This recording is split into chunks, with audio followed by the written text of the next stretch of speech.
Herkese yeniden merhabalar, kanalıma hoş geldiniz. Alçı çalışmalarımı sevdiğiniz için size 2 tane çok güzel fikir hazırladım. Öncelikle kartonu suyla ıslattım. Ardından çok kolay bir şekilde üst kısmını soydum.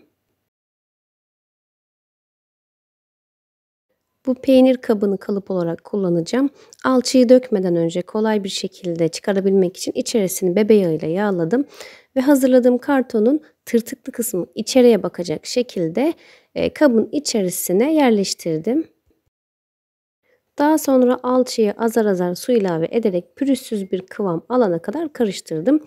Her zaman kullandığım alçı kartonpiyer alçısı, daha çabuk kurudu ve sağlam olduğu için genelde bu alçıyı tercih ediyorum. Hazırladığım karışım kabın içerisine boşalttım. Eşit bir şekilde yayılması için şöyle bir salladım. Daha sonra mumlu katlıklarını içerisine yerleştirdim ve bu şekilde kurumaya bıraktım. Evet, kurudu. Şimdi içerisinden çıkarabilirim. Daha önce yuvarlak bir saksı yapmıştım. Kartonu çok kolay bir şekilde ayrılmıştı. Bunu da öyle olmasını ummuştum ama maalesef bunda kartonlar alçıya yapıştı. Ben de temizlemek için öncelikle su dolu bir kabın içerisinde kağıdın daha fazla ıslanmasını sağlayarak bir sünger yardımıyla temizledim. Bu işlem beni biraz uğraştırdı. Daha sonra aklıma geldi. Bir zımpara aldım. İkiye katladım ve olukların arasını zımparalayarak kağıdın daha kolay bir şekilde çıkmasını sağladım. Yarısına kadar süngerle temizlemeye çalışmıştım. Benim için tam bir zaman kaybı oldu ama zımparayla çok kolay bir şekilde hem temizledim hem de pürüzlerini düzeltmiş oldum. Birkaç video önce sehpa boyama çalışmamdan artan böyle bir pirinç dekopaj kağıdı vardı. Kağıdın hem altına hem üstüne tutkal sürerek mumluğun kenarlarına yapıştırdım. Tam 10 gün oldu, sesim hala tam anlamıyla düzelmedi. Siz de fark etmişsinizdir, biraz daha boğuk çıkıyor konuşurken. Öksürükler yüzünden belime de zarar vermişim. 3 günde bel ağrısı çektim ama çok şükür eskiye göre çok çok daha iyiyim. Kağıdı yapıştırdıktan ve alt kısmındaki fazlalıkları zımparayla kestikten sonra bu ahşap boncukları hızlı yapıştırıcı ile altına yapıştırdım ve ayak gibi durmasını sağladım. Ve yapımı çok basit ama şık mumluğumuz hazır. Sizler de evinizdeki plastik atıkları kalıp olarak kullanarak bu şekilde farklı farklı mumluklar hazırlayabilirsiniz. Maliyeti neredeyse sıfır. İkinci videoya geçmeden önce bu video hakkında ne düşünüyorsunuz? Öncelikle yorumları alalım.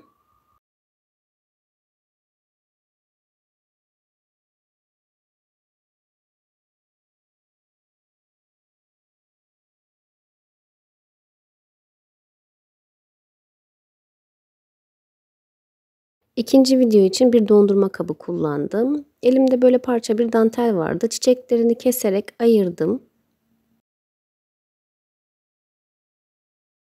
Daha sonra aralıklı olarak dondurma kabının iç kısmına yapıştırdım.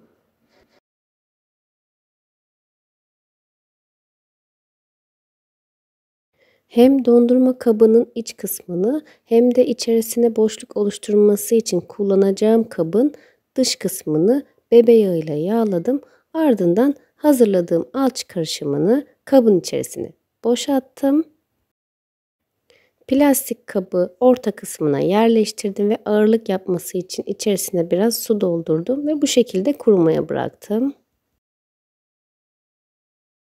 Kuruduktan sonra kabın içerisinden kolay çıkabilmesi için kabın birkaç yerine kesikler attım ve alçıya zarar vermeden çıkmasını sağladım. Aslında kesmeme gerek kalmadan yağladığım için de kolay bir şekilde çıkabilirdi ama içerisine yapıştırdığım çiçekler o şekilde çıkmasını engelledi. Hatta bazıları da alçıya yapışmış. Onları da temizledikten sonra içerisindeki plastik kabı da çıkardım.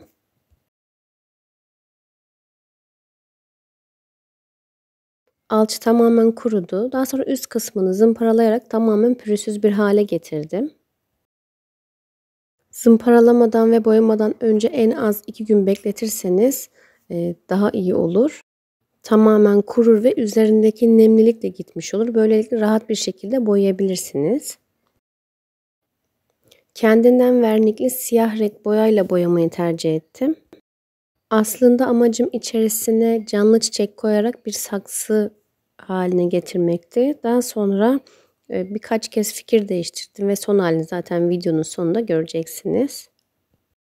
Tabi araya hastalık falan da girdi. O yüzden günlerce bekledi. Ne yapacağıma karar verememiştim. Çiçek kısımlarının daha belirgin olması için metalik altın rengi boyayla boyadım ve kenara bulaşan fazlalıkları ıslak mendille sildim. Çiçeklerini ortaya çıkardıktan sonra üst kısmını da metalik altın rengi boyayla boyadım. İçerisine 2 kat strafor köpük koydum. Daha sonra bu limon ağacını yerleştirdim ve sahil kenarından topladığım çakıl taşlarını da dip kısmına koydum. Güzel bir dekoratif eşya oldu. Ne düşünüyorsunuz? Yorumlarınızı bekliyorum. Bugünlük de benden bu kadar. Videoyu beğendiyseniz eğer beğen butonuna basmayı, kanalıma abone olmayı ve yanındaki zil işaretine tıklayarak bildirimleri açmayı unutmayın.